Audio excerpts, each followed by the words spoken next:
मेरा नाम सुरेश है। मैं एक बड़े शहर में नौकरी करता हूँ। घर की हालत ठीक न होने के कारण हमेशा से मुझ पर घर की जिम्मेदारी रही, इसलिए प्यार और लड़की कभी मेरी जिंदगी में आई ही नहीं। लेकिन अब 1 महीने से मुझे प्यार क्या होता है इसका एहसास हो रहा है। मैं जिस फ्लैट में रहता हूँ वो एक सोसाइटी में है और मेरे फ्लैट की बालकनी से मुझे रोड के उस पार एक लड़की अपने फ्लैट की बालकनी से बैठी देखती ही रहती है। शुरुआत में मुझे लगा था कि यह मेरी गलतफहमी है, लेकिन जब यह बार बार होने लगा तो मुझे यकीन आया कि शायद मेरी तरह वो भी प्यार की तलाश में है। मैं अपने ऑफिस से शाम 6 बजे आता और आते ही सबसे पहले बालकनी में जाता। मेरे आने के ठीक 5 या 10 मिनट बाद ही वो आ जाती और अपनी बालकनी की चेयर पर बैठकर एकटक मेरी ओर ही देखा करती।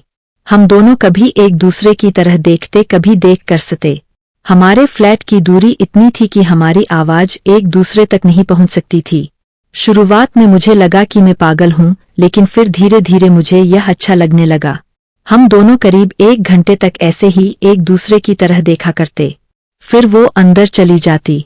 मैंने ऑफिस से छुट्टी लेकर कोशिश करी कि शायद दिन में कहीं वो नीचे मुझे दिखाई दे तो मैं उसके सामने जाकर उससे बात करूं लेकिन ऐसा नहीं हुआ। दिन में वो मुझे दिखाई ही नहीं दी। हमारे मिलने की जगह थी बस वो बालकनी और हमारा एक दूसरे को लगातार देखने रहना। मेरे रूम में मेरा एक पार्टनर भी रहता था। मैंने कोशिश की थी कि उसे ना बताऊं, लेकिन उसे धीरे धीरे पता चल ही गया। अब वो मुझे तरह तरह की राय देता रहता है। वो मुझे कहता है कि लड़की को एहसास तो करा कि तू उससे बात आगे बढ़ाना चाहता है। इस तरह दोनों कब तक बालकनी से एक दूसरे को देखा करोगे। उसने मुझे राय दी कि मैं एक दूरबीन से उसे देखूं तो उसका चेहरा भी साफ दिखाई देगा और उसे भी क्लियर हो जाएगा कि तू उसे पसंद करता है। उसने मुझे दूरबीन लाकर भी दे दी, लेकिन मेरी हिम्मत नहीं हुई। मुझे लगा कि कोई उसका घरवाला अगर देख लेगा तो हमारी लव स्टोरी शुरू होने के पहले ही खत्म हो जाएगी। सिलसिला यूं ही चलता रहा। मैं बालकनी में उसे देखकर ही खुश था, लेकिन अब मैं भी चाहता था कि बात कुछ आगे बढ़े। फिर मेरे दोस्त ने एक आइडिया दिया। वो एक सेल्स कंपनी में काम करता था जो वाटर प्यूरीफायर बनाती थी।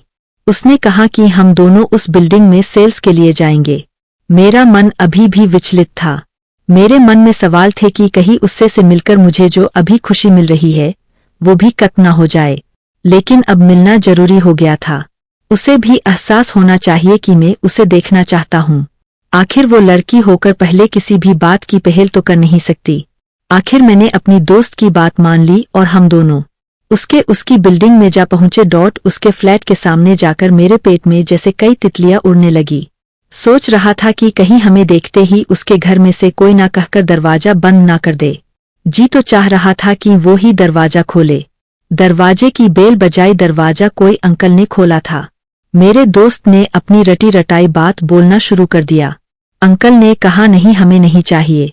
फिर भी वो नहीं माना और कहा कि अंकल आपको एक बार दिखा देते हैं, पानी भी पिला देना।